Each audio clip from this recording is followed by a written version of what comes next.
बिस्मिल्लाहिर्रहमानिर्रहीम। अस्सलाम वालेकुम नाज़रीन, मैं हूं आपका होस्ट अहमद फवाद। आज तारीख है 25 अगस्त और दिन है मंडे का। दो खबरें हैं आज की व्लॉग में आपके साथ शेयर करूंगा और बहुत ही एक्सक्लूसिव और बड़ी ब्रेकिंग न्यूज़ है जी। पहली खबर तो ये है कि सुप्रीम कोर्ट ऑफ पाकिस्तान ने आज एक ऐसा फैसला जारी किया है जिस फैसले के बाद फौजी अदालतों से हुई सजाओं को इस फैसले ने उड़ा दिया है। कुछ एक्सक्लूसिव डिटेल्स हैं जी, आपके साथ मैं शेयर करूंगा। अब मामला क्या होगा, क्या एक मरतबा फिर से फौजी अदालतों का जो ये मामला होगा ये सुप्रीम कोर्ट आने जा रहा है, और अगर दोबारा आता है तो सुप्रीम कोर्ट इस फैसले की रोशनी में फिर क्या करेगी। दूसरी खबर जो आपके साथ शेयर करनी है वो ये है कि ब्रदर जजेस ने अपने ही चीफ जस्टिस याह्या अफरीदी की जो कुर्सी है उसे एक मरतबा फिर से हिला दिया है। 26वीं जो तरमीम है, इस तरमीम के तहत आने वाले जजेस के हवाले से क्या कहा गया है ब्रदर जजेस की जानिब से, इस पर भी कुछ एक्सक्लूसिव डिटेल्स हैं, वो भी आपके साथ में शेयर करूंगा। सबसे पहले जी, सबसे बड़ी डेवलपमेंट आपके साथ शेयर करते हैं और आपको बताते हैं कि आज इंसदाद दहशतगर्दी फैसलाबाद की जो अदालतें हैं जी, वहाँ से कुछ फैसले जारी हुए हैं पाकिस्तान तहरीक इंसाफ के रहनुमाओं के अगेंस्ट। और ये फैसले जी बुनियादी तौर पर राना सनाउल्लाह को जो घर था जी, उनके घर पर हमला के केस में ये जो सज़ाएं हैं वो सुनाई गई हैं। और इसमें शिबली फराज, उमर अयूब, जरताज गुल समेत 59 मुलजिमान को 10-10 साल कैद की जो सज़ाएं हैं जी वो सुनाई गई हैं। फवाद चौधरी और जैन कुरैशी, इन दोनों को बरी किया गया है। इन दोनों को क्यों बरी किया गया है? ज़ाहिर सी बात है, इसलिए बरी किया गया कि फवाद चौधरी साहब ने तो शुरू में ही प्रेस कॉन्फ्रेंस कर दी थी, वो अच्छे बच्चे बन गए थे, और फिर उसके बाद जैन कुरैशी जो हैं वो थोड़ा बाद में ही सही, लेकिन वो भी गुड बुक्स में आ गए थे। उन्होंने भी गुड बॉय बनकर दिखा दिया था। तो जिसके बाद अब देखें, फवाद चौधरी साहब भी आज़ाद हैं और जैन कुरैशी साहब भी आज़ाद हैं, जबकि शाह महमूद कुरैशी जो कि जैन कुरैशी की वालिद हैं वो अभी भी जेल में हैं। तो बहरहाल जी, अब राना सनाउल्लाह जो हैं उनका घर भी इतना मुकद्दस हो गया है कि उनके घर पर या उनके डेरे पर भी हमला केस में जो मुलजिमान हैं जी, उनको 10-10 साल की जो सज़ाएँ हैं वो हो रही हैं। अब फिर इस तरह से सिर्फ ना देखें, जो पाकिस्तान तहरीक इंसाफ के जो रहनुमा या कारकुनान है उनके साथ जो कुछ हुआ, उनके घरों का तो चादर चार दीवारी का तकद्दुस तक पामाल किया गया। तो वो कहते हैं ना कि जिस तरह से नून लीग ने खुद ही कहा था पाकिस्तान तहरीक इंसाफ को कि वक्त पलटेगा और फिर उसके बाद आपकी बारी आएगी और आप सह नहीं पाएंगे। तो आज नून लीग से भी यही कुछ कहा जा रहा है कि नून लीग वक्त पलटेगा और आपको तो पता है कि जो मुक़तदरा है वो फिर क्या करती है, तो फिर आपकी भी बारी आएगी और जितना मैक्सिमम आप कर सकते थे ना, मैक्सिमम से भी ज़्यादा आपने कर दिया है। वक्त पलटेगा और जब आपकी बारी आएगी ना, तो आप भी ये चीज़ें फिर नहीं सह पाएंगे। राना सनाउल्लाह के घर पर हमला केस में 10-10 साल की सज़ाएं, ठीक है, अगर किसी ने ये अटैक किया, नहीं करना चाहिए, लेकिन उसका ये तो नहीं कि आप मतलब 10-10 साल की जो कैद की सज़ाएं हैं वो तो नहीं बनती। और किन के खिलाफ दी गई हैं जी? शिबली फराज, उमर अयूब, जरताज गुल और इसके अलावा 59 और मुलजिमान हैं जी।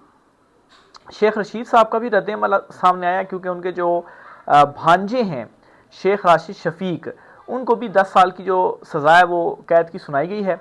राना सनाउल्लाह के घर हमले के केस में शेख रशीद के भतीजे, भांजे नहीं भतीजे, शेख राशिद शफीक को भी 10 साल कैद की सज़ा। हम हल्फ उठाकर कहते हैं कि शेख राशिद शफीक फैसलाबाद गए ही नहीं। 1 माह के अंदर चौथे मुकदमे में भी 10 साल कैद की सज़ा सुना दी। जुल्म की इंतहा है, इंसाफ को नीलाम कर दिया गया है। अच्छा, इनमें से ज़्यादातर जो लोग हैं ना, वो उनका यही क्लेम है जी कि वो तो फैसलाबाद गए ही नहीं है। मतलब अगर आप एक जगह पर गए ही नहीं हैं, आप किसी दूसरे शहर पर हैं, उसके सबूत आपके पास मौजूद हैं, तो ऐसा कैसे हो सकता है कि एक जो शख्स है वो एक ही टाइम पर 2 शहरों में मौजूद हो? तो ये वो वहाँ पर ये थे ही नहीं। उसके बावजूद भी क्या होता है जी कि राना सनाउल्लाह के घर पर हमला केस में इन सारों को 10-10 साल की जो सज़ाएँ हैं जी वो होती हैं। तो ये फिर वाकई इस शेख रशीद अहमद साहब जो कि बड़े अरसे से खामोश थे, वो भी आज बोलने पर मजबूर हो गए हैं जी कि ये क्या, कितने मुकदमों में आप 10-10 साल कैद की जो सज़ाएँ हैं जी वो सुना रहे हैं, ये तो जुल्म की इंतहा है। लेकिन वक्त जब पलटेगा और फिर जब आपकी बारी आएगी तो फिर ये चीज़ें आपके सामने होंगी कि आप लोग जो है वो क्या करते रहे या किन चीज़ों में जो सहूलतकारी है वो फराहम करते रहे। अगली खबर जो आपसे शेयर करनी है जी, बहुत ही इंपॉर्टेंट खबर है। ये basically supreme court of Pakistan ने एक फ़ैसला जो है वो जारी किया है और इस फैसले में ऐसी चीज़ें लिख दी गई हैं जिसने फौजी अदालतों से जो सज़ाओं का मुकदमा है ना जी, या जो सज़ाएं हुई हैं उनको उड़ाकर रख दिया है। और क्योंकि सुप्रीम कोर्ट ऑफ पाकिस्तान के जो फैसले होते हैं ना, वो भी हवाले के तौर पर आप पेश करते हैं और फिर उनकी बुनियाद पर जो फैसले हैं वो भी सुनाए जाते हैं। तो सुप्रीम कोर्ट ऑफ पाकिस्तान ने आज ये एक मंशियात बरामदगी से मुतल्लिक केस था। इस केस में फैसला देते हुए सुप्रीम कोर्ट ने यह कहा जी कि कोई भी शख्स अपने ही मुकदमे में जज नहीं हो सकता। ये जस्टिस हाशिम काकड़ और इनके साथ मजीद 2 जजेस यानी कि 3 रुकनी बेंच था जी, उसने 6 सफ़ात पर मुश्तमिल जो फैसला है जी वो जारी किया है। अच्छा, अब आपको सारा जो मामला है वो समझाता हूँ कि असल मामला है क्या। सुप्रीम कोर्ट ने कहा जी कि कोई भी शख्स अपने ही मुकदमे में जज नहीं हो सकता। तो ये जो फौजी अदालतों वाला मामला है, इसमें क्या हुआ है, मुद्दई कौन था और जज कौन था। और सुप्रीम कोर्ट यहां कह रही है कि अपने ही मुकदमे में जो मुद्दई है वो जज नहीं हो सकता। फिर जी इन्होंने मजीद फैसले में कहा कि पुलिस ने 14 दिसंबर 2022 को मुलजिम जाहिद नवाज से 1280 ग्राम चरस बरामदगी का जो दावा है जी वो किया था। और मुद्दई और तफ्तीशी अफसर दोनों एक ही शख्स इंस्पेक्टर मोहम्मद नईम ज़िया थे। मुद्दई यानी कि जिसका मुद्दा था, जो इल्ज़ाम लगाने वाला था, जिसका केस था, उसने इल्ज़ाम लगाया और फिर उसके बाद वही तफ्तीशी था। तो एक ऐसा बंदा जो खुद ही इल्ज़ाम लगा रहा है और खुद ही तफ्तीश कर रहा है, ये दोनों सेम नहीं हो सकते। वो खुद कैसे, मतलब तफ्तीश में तो ये होता है ना, आप पूरी रिपोर्ट पेश करते हैं कि इस बंदे ने काम किया या नहीं किया। तो जो बंदा केस बनाता है वो तो उसकी तफ्तीश नहीं कर सकता, ज़ाहिर सी बात है। आप मतलब उसमें कोई और तफ्तीशी जो अफसर है वो होना चाहिए था। तो फौजी अदालतों में जो सज़ाएं हुई हैं उनमें भी यही सारी जो चीज़ें हैं वो हुई हैं, जिनको आज सुप्रीम कोर्ट ऑफ पाकिस्तान ने जी कह दिया है कि ये जो प्रोसीजर है ये ठीक नहीं है और मुद्दई और तफ्तीशी अफसर और जज जो है ये सारा एक ही बंदा नहीं हो सकता है। फिर फैसले मजीद कहा गया जी कि इंसाफ होता हुआ नज़र आना चाहिए, मुद्दई खुद ही तफ्तीश करे तो शफाफियत मुतासिर होती है। मुलजिम जाहिद नवाज के मुताबिक पुलिस इंस्पेक्टर मेरे होटल से मुफ्त खाना खाता और उधार लेता था।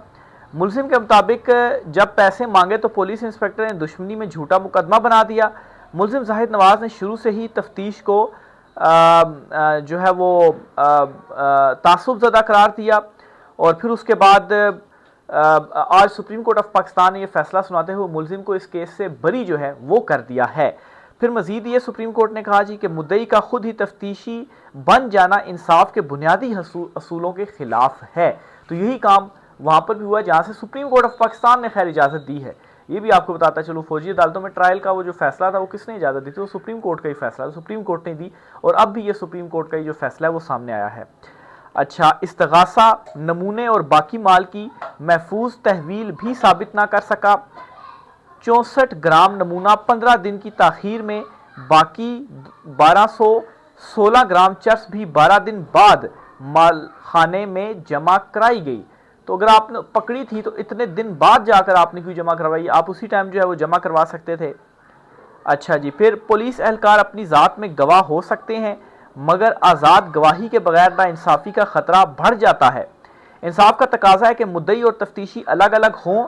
मुलजिम का मौक़िफ़ यानी कि मुद्दई और तफ्तीशी अलग-अलग नहीं थे ना, तो मुकदमे को ही उड़ा दिया गया। लेकिन वहाँ पर क्या हुआ, मुद्दई भी, तफ्तीशी भी, जज भी सब एक ही थे। और फिर उसके बाद जो सज़ाएँ थी वो सुनाई गई और 10-10 साल की सज़ाएँ, किसी को कम सज़ाएँ, किसी को ज़्यादा सज़ाएँ वो सुनाई गई। इस्तगासा केस शक से बालातर साबित ना कर सका। अदालत ने मुलजिम को मुकदमे से बरी कर दिया। जस्टिस हाशिम काकड़ की सरबराही में 3 रुकनी बेंच ने केस का फैसला सुनाया जी। जस्टिस इश्तियाक इब्राहिम और जस्टिस अली बाकिर नजफी भी इस बेंच का हिस्सा थे। तो ये जी एक बहुत बड़ी डेवलपमेंट और बहुत बड़ा फैसला है जी जो कि सुप्रीम कोर्ट ऑफ पाकिस्तान से आया है। मैं वाज़ेह करता चलूँ, जो सुप्रीम कोर्ट ऑफ पाकिस्तान के फैसले होते हैं ना, वो बेसिकली हवाले के तौर पर पेश किए जाते हैं क्योंकि सबसे टॉप ये अदालत है ना। इसके बाद आप कोई फोरम नहीं होता जहाँ पर आप फैसले को चैलेंज करते हो। लोअर कोर्ट से आपको सज़ाएं मिलती हैं, आप हाई कोर्ट में जाते हैं, हाई कोर्ट के फैसले आप सुप्रीम कोर्ट में चैलेंज कर सकते हैं, लेकिन सुप्रीम कोर्ट के फैसले को आप कहीं भी चैलेंज नहीं कर सकते। हाँ, एक अपील होती है लेकिन वो भी सुप्रीम कोर्ट में ही होती है और उसमें भी 99% तो वो वही चीज़ें होती हैं। तो इस वजह से सुप्रीम कोर्ट का जो फैसला होता है वो बतौर हवाला भी पेश किया जाता है। तो मैं समझता हूँ जी इसने बड़ा एक इम्पैक्ट डाला है जो कि फ़ौजी अदालतों से ये जो सज़ाएँ हुई हैं और ये इस फैसले के अंदर जो चीज़ें लिख दी गई हैं। अगली खबर जो आपसे शेयर करनी है जी कि जस्टिस अतर मिनल्ला साहब ने बड़ी एक खौफनाक किस्म की जो तकरीर है वो की है और अपने ही चीफ जस्टिस याया अफरीदी साहब की जो कुर्सी है जी वो हिलाई है। बेसिकली जी एक तकरीब थी, जस्टिस अतर मिनल्ला साहब जो हैं उन्होंने उस तकरीब में खिताब किया और उस तकरीब में उन्होंने कहा जी कि सुप्रीम कोर्ट का हर जज बुनियादी इंसानी हकूक़ की खिलाफ वर्जी का जिम्मेदार है। सुप्रीम कोर्ट का हर जज क्यों जिम्मेदार है? क्योंकि जब उसके पास मुद्दा आता है तो वो सुनता नहीं है उस मुद्दे को, या पीछे रेफर कर देता है, या कोई खुद नोटिस नहीं लिया जा रहा इन मामलों के ऊपर। और इस वक्त जो बुनियादी इंसानी हकूक़ की खिलाफ वर्जियाँ खासतौर पाकिस्तान तहरीक इंसाफ के हवाले से जो हुई हैं जी, उस सबके सामने है क्या क्या जुल्म जबर फस्तायत नहीं किया गया। हाई कोर्ट के फैसलों को सुप्रिटेंडेंट अडयाला जेल जो है वो नहीं मानता। इमरान खान साहब से मुलाकातें जब दिल करता है करवाई जाती हैं, जब दिल नहीं करता नहीं करवाई जाती। तकरीबन मेरे ख्याल से 20 रोज़ हो गए इमरान खान साहब से उनकी फैमिली की जो मुलाकात है वो नहीं करवाएगी। कल इमरान खान साहब की फैमिली की मुलाकात का फिर से दिन है, अब देखें कल ये मुलाकात करवाते हैं या नहीं करवाते।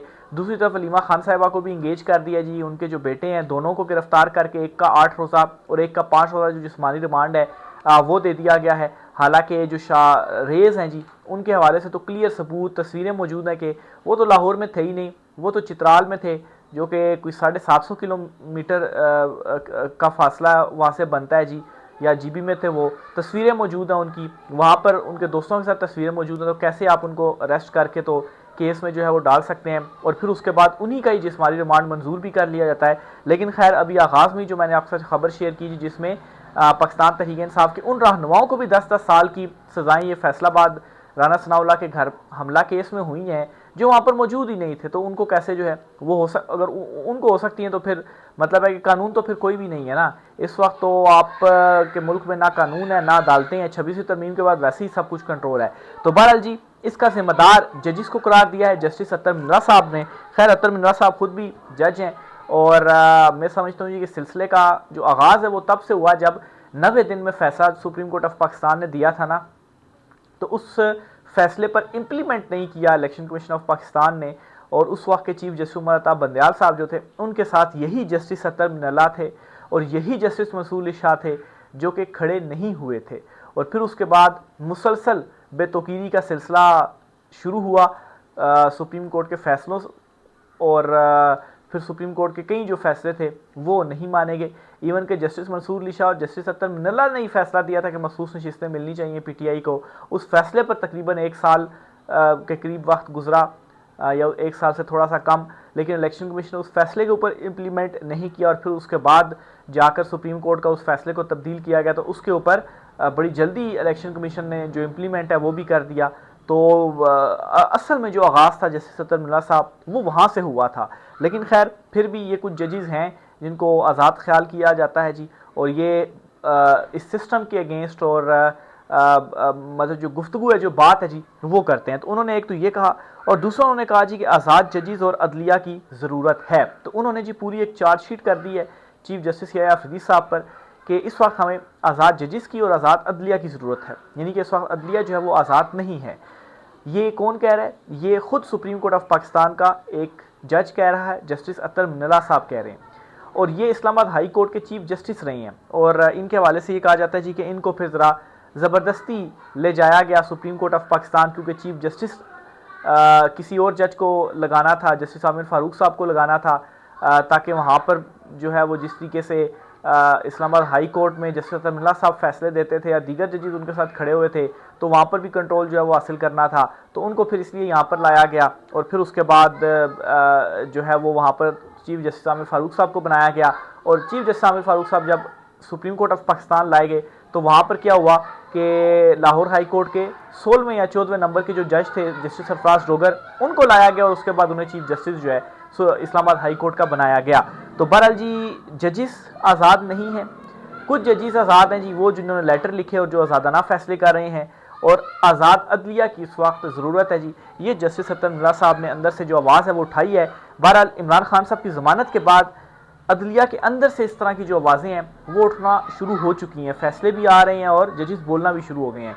देखिए आगे कहाँ तक मामला चलते हैं, चीज़ें आपसे शेयर करते रहेंगे। राय का इज़हार कीजिएगा। आज की व्लॉग से इतना ही, इजाज़त दीजिए, अल्लाह हाफिज़।